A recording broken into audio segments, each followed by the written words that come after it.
हमारे माशरे में अक्सर लड़कियों से कहा जाता है कि अपने माजी के वाक़यात अपने होने वाले शौहर को नहीं बताना। कुछ लोग इस बात को धोखा समझते हैं, पर इस्लाम के नज़रिए से देखा जाए तो वहाँ भी हमने रसूलुल्लाह सल्लल्लाहु अलैहि वसल्लम से सीखा है कि पुराने गुनाहों पर पर्दा डाला जाए। पर बाज़ औक़ात ऐसा होता है कि सुनी सुनाई पर हम यकीन कर लेते हैं, ख़ास तौर पर बहुत ही हसास टॉपिक। कितनी बार हमने सुना है कि मियाँ बीवी, भाई बहन और इवन वालदैन और औलाद के दरमियान दरार पड़ी। रिलेशनशिप एक्सपर्ट्स का कहना है कि अपने करीबी रिश्तेदारों के दरमियान जब मसाइल होते हैं, ख़ासकर मियाँ बीवी के दरमियान, तो सबसे पहला कदम कम्युनिकेशन का लेना चाहिए। कम्युनिकेशन से सिर्फ गलत फहमियाँ ही दूर नहीं होती, पर दूसरे का पॉइंट भी वाज़ेह होता है। 99% मसाइल कम्युनिकेट ना करने की वजह से सामने आते हैं। इसी तरह से ये कहानी एक कपल की है, जहाँ अगर बात सही वक्त पर सही तरीके से नहीं की जाती तो दोनों की कहानी बहुत अलग होती है। मेरा नाम है मोहम्मद जुनैद खान और मेरे साथ हैं फ़रा इकरार, और मैं पिछले कई सालों से जर्नलिस्ट के तौर पर अपनी ज़िम्मेदारियां निभा रही हूं और अगले कई साल भी मुझे यकीन है कि इसी शोबे से मैं मुंसलिक रहूंगी। और जो सोशल इश्यूज़ हैं उस पर गहरी नज़र इस तरह से है कि प्रोग्राम आवाम की आवाज़ के ज़रिए से हम बहुत निचले लेवल तक चले जाते हैं और किसी भी इशू का हल तलाश करने के साथ साथ उसकी रूट कॉज भी तलाश करते हैं ताकि उसको हल करने में मदद मिले। अच्छा जी, मैं आपसे ये सवाल करना चाहता हूँ फराजी कि हस्बैंड का जो ये फ़ैसला है कि वो बीवी उसके साथ रहना चाहती है या नहीं, जो उसने खुद नहीं लिया, क्या ये ठीक था? देखिए, बात जहाँ तक आप मियाँ बीवी के रिश्ते की कर रहे हैं तो ये बड़ा बाहमी रिश्ता होता है जिसको दोनों ने, बीवी ने और शौहर ने, साथ लेकर चलना होता है। किसी एक के फ़ैसले इस तरह नहीं होते कि वो दूसरे के ऊपर मुकम्मल तौर पर हावी हो जाएं या अपनी ज़िंदगी से मुतल्लिक वो कोई एक ही फ़ैसला ले ले और दूसरा उसको मान ले। ये रिश्ता ऐसा है जहाँ पर बाहमी रज़ामंदी का होना बहुत ज़रूरी है। और कोई भी ऐसी बात होती है तो मेरा ख़्याल है शौहर को बीवी से और बीवी को शौहर से एक दफ़ा ज़रूर बात करनी चाहिए, एक दूसरे को एतमाद में लेना चाहिए। बाज़ औक़ात ऐसा हो जाता है कि किसी ने आके कुछ बात कह दी तो बीवी ने उस बात पर कान धर लिए या शौहर ने कान धर लिए, जिससे ये रिश्ता ख़राब हो जाता है। क्योंकि आप दोनों रिश्ते को कैसे लेकर चल रहे हैं ये आपको मालूम है, आपकी रिश्ते की नज़ाकत क्या है, क्या अच्छाइयाँ हैं, क्या ऐसी चीज़ें जिनको ठीक होना है आप जानते हैं, तीसरा शख्स नहीं जानता।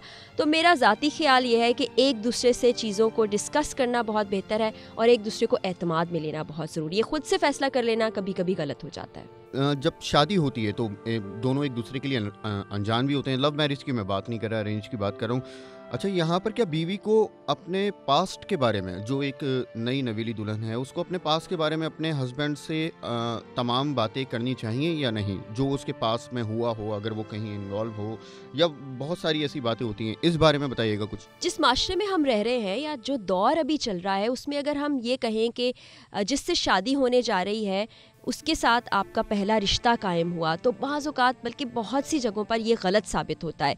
ऐसा होता है कि माजी में किसी मर्द का किसी खातून से ताल्लुक़ रहा हो या वो ख्वाहिशमंद रहा हो कि उसकी शादी उससे हो जाए। इसी तरह किसी औरत के लिए भी ऐसा मुमकिन है कि उसकी इन्वॉल्वमेंट कहीं रही हो या उसको कोई शख्स पसंद हो और समहाउ वहाँ शादी ना हो पाई और किसी और शख्स से शादी हो गई। इसमें कोई कबाहत मेरी नज़र में नहीं है।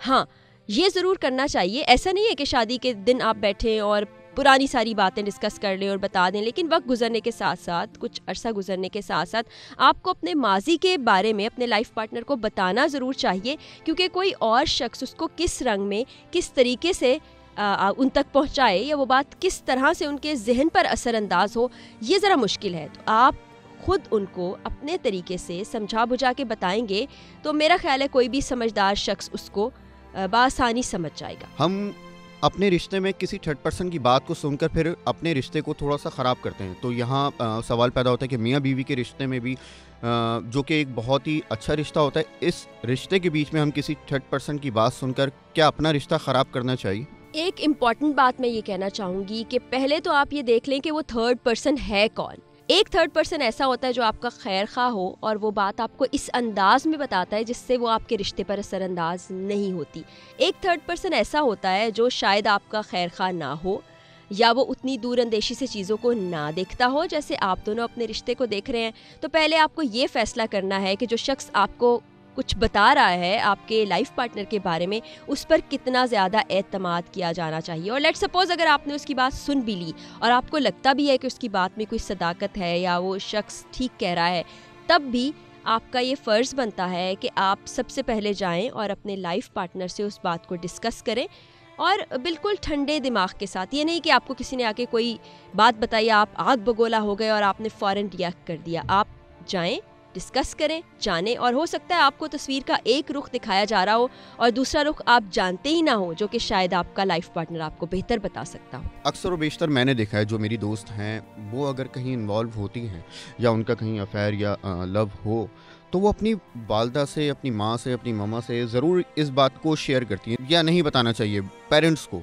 अगर आप बात कर रहे हैं इस वक्त अरेंज मैरिज की, तो शायद ये वालिदैन की भी ज़िम्मेदारी बनती है कि एक रिश्ता जब आ रहा है तो उस वक्त वो लड़के को भी एतमाद में लें और उससे ये बात ज़रूर कर दें कि इससे पहले, जैसे बाज़-औक़ात होता है मंगनी होती है, टूट जाती है, रिश्ते कायम होते हैं, आगे नहीं बढ़ पाते, बहुत सी जगहों पर निकाह भी होते हैं, वो भी ख़त्म हो जाते हैं। तो माजी के जो रिश्ते थे, चाहे वो मर्द है या औरत है, तो मेरा ज़ाती ख़्याल ये है, लोग इख्तलाफ भी कर सकते हैं, आप इख्तलाफ भी कर सकते हैं, कि उन जो ज़रूरी बातें, जो इम्पॉर्टेंट बातें हैं आपकी ज़िंदगी की, वो आपके नए बनने वाले रिश्ते और उस शख्स को मालूम होना ज़रूरी है, क्योंकि तभी एतमाद की बुनियाद पे और सच्चाई की बुनियाद पे एक रिश्ते की ऐसी इमारत खड़ी होगी जिसको फिर मात देना मुश्किल हो जाएगा। मोहब्बत के बारे में आपकी क्या राय है? मोहब्बत एक बहुत खूबसूरत जज्बा है, और आजकल जो हम देख रहे होते हैं ना, मोहब्बत के नाम पे जो लोगों को बेवकूफ़ बनाया जाता है और लोग उसी को मोहब्बत समझ बैठते हैं, और फिर दिल टूटने के बाद कहते हैं कि हम आइंदा मोहब्बत नहीं कर सकते या हमारी ज़िंदगी में मोहब्बत ख़त्म हो गई है। तो दरअसल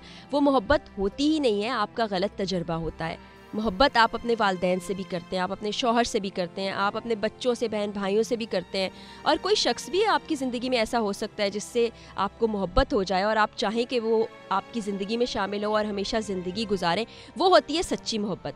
तो आप डिफरेंस करना सीखें कि कौन सच्ची मोहब्बत आपसे कर रहा है और कौन सिर्फ फ़ायदा उठाने के लिए आपको मोहब्बत के लारे लगा रहा है और मोहब्बत का लालच दे रहा है। तो मोहब्बत के जज्बे को ना ही आप बदनाम करें, ना ही उसको गलत रंग देके आइंदा आने वालों के लिए एक गलत मिसाल कायम करें। तो मैं उम्मीद करता हूँ कि हमारे व्यूवर इस हफ्ते की स्टोरी ज़रूर देखेंगे। आने वाले हफ्ते को रात 11:05 पर देखना नहीं भूलिएगा इमरजेंसी।